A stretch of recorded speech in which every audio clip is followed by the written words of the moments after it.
va regarder un petit truc rigolo, Made in France, Peugeot. Alors, je vais essayer de filmer. Je sais pas si je vais y arriver, ouais. Oh, il y a une petite fuite. Je sais pas si vous voyez à quel point le feu est rempli de flotte. Mais c'est vraiment très drôle.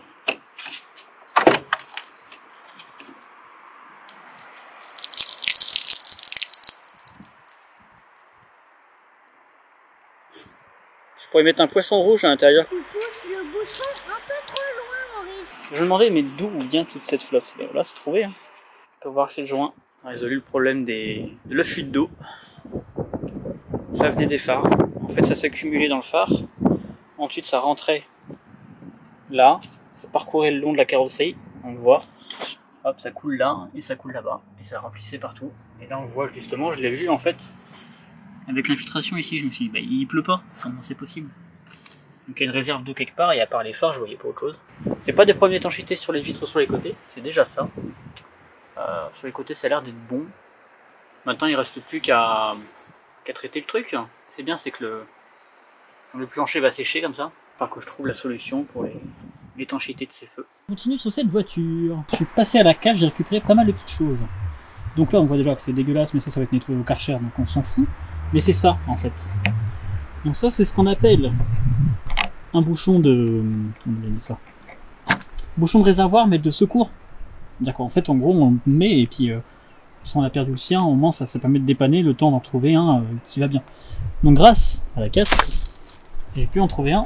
Alors je sais pas si c'est vraiment d'origine ou quoi, mais il est parfaitement compatible et il est étanche et surtout on voit bien qu'il est récent, quoi. Le caoutchouc est tout neuf.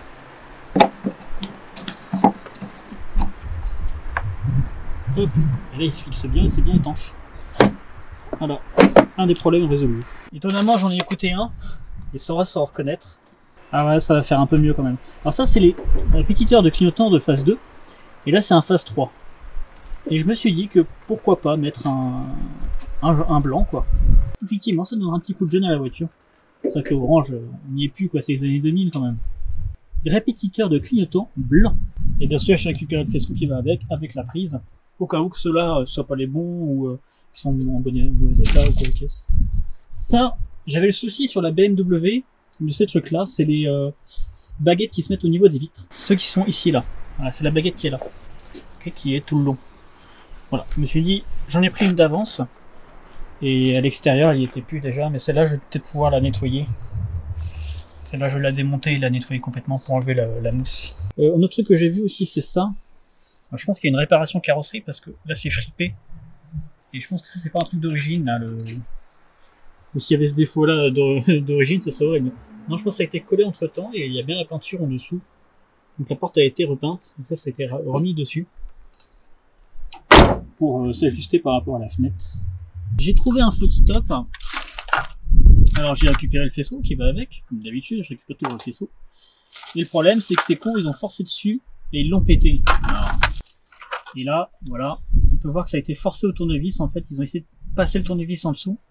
Et ça a cassé la platine en plastique qui tient les ampoules. Et je pense que de toute façon la platine elle avait chauffé. Ça se voit. Elle avait chauffé et ça avait cassé de toute façon. Ça n'avait plus être fonctionnel.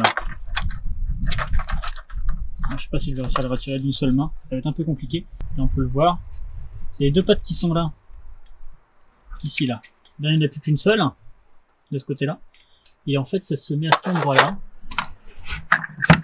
Voilà. Voilà, ici on voit bien qu'elles sont cassées ici et là aussi. Et en fait ce qu'il faut c'est déclipser le truc, dévisser la vis et après on peut se mettre, ça se met là-dedans et ça bouge plus. Donc ça devrait de nouveau fonctionner et je ne sais pas s'il y a des ampoules ou quoi dedans. Mais au moins ça sera refixé pour le contrôle technique. Hop, voilà. Bon là on le voit pas vraiment mais il est réparé, il est fixé. Donc il tient à peu près. Mais bon, tant qu'il tient pour le contrôle technique, c'est bon. Non, c'est vrai que j'avais oublié ça, les petites trouvailles. Alors celui-là, il fait un petit peu ce qu'il veut.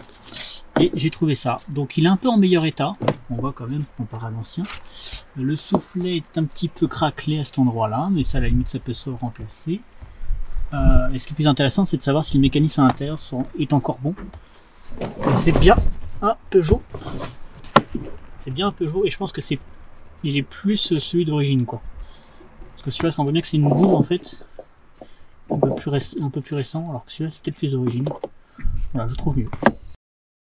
J'avais envie, à l'avenir, c'est de mettre un charge shifter. Je sais que ces genres de véhicules c'est très facile à trouver, ce qui permet d'avoir les vitesses plus courtes. Même si là, honnêtement, elles sont quand même très courtes, elles passent assez rapidement. Mais je sais qu'on peut la rendre encore plus courte avec un levier un petit peu plus haut. J'ai trouvé un soufflet en pas trop mauvais état, mais j'ai fait un petit achat sur Amazon pour avoir un pommeau de vitesse un peu lourd, ce qui permettra de passer un peu mieux les vitesses en attendant de faire le charge shifter complet. Ça c'est un des projets, donc si vous avez des liens ou quoi que ce soit, je sais qu'on peut en trouver sur internet, n'hésitez pas dans les commentaires. Voilà. Donc moi personnellement j'enclipse une sorte de petit levier comme ça en plastique à cet endroit là et ça se défait tout seul. En fait il va falloir le mettre dans ce sens là. Voilà, le plus à l'horizontale possible. Et le petit levier, on le place. Elle est dans le bon sens. Vitesse 1 en haut, 2, 3, 5, marche arrière. Et après, il faut être un peu brutasse. Hop, j'enfonce ça ici, clac. Et là,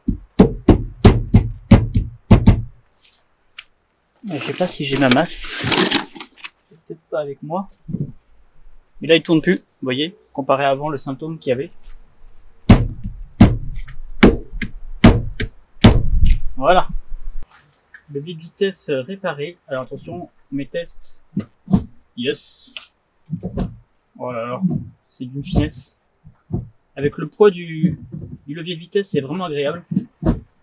Ça passe tout seul les vitesses. Et là, on peut tester un peu les ressorts sur le côté. La boîte de vitesse a l'air d'être en bon état, hein, vraiment. C'est la boîte de vitesse, la tringlerie. On voit bien qu'il revient bien au milieu, malgré son poids. Du bout des doigts, hein. C'est vraiment super agréable. Petite chose de faite pour pas grand chose.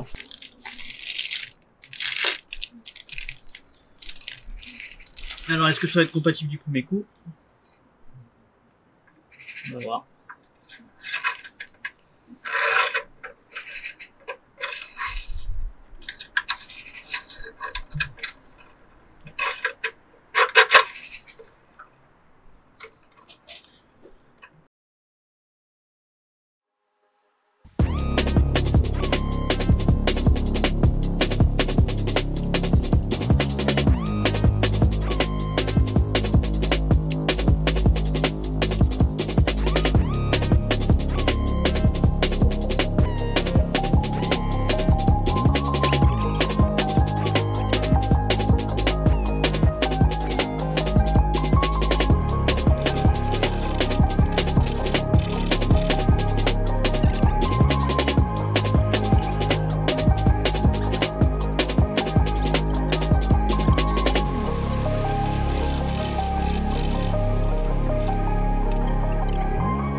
Voilà.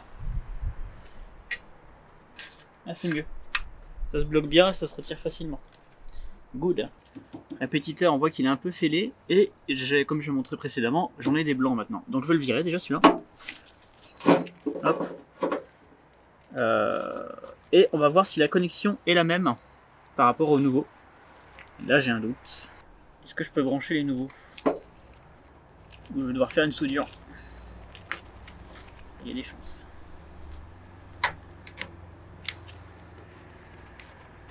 Voilà, la petite agrafe. On la retire. Logiquement, j'ai plus qu'à tirer, c'est ça? Ouais. Ça ressemble à ça après. Je vais voir si c'est compatible avec le nouveau. Ouais, vous voyez, c'est pas du tout les mêmes branchements.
Ah, à droite, je mange pas.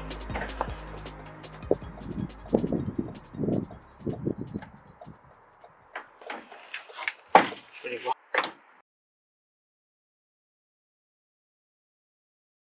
On va peut-être filmer ici. Là.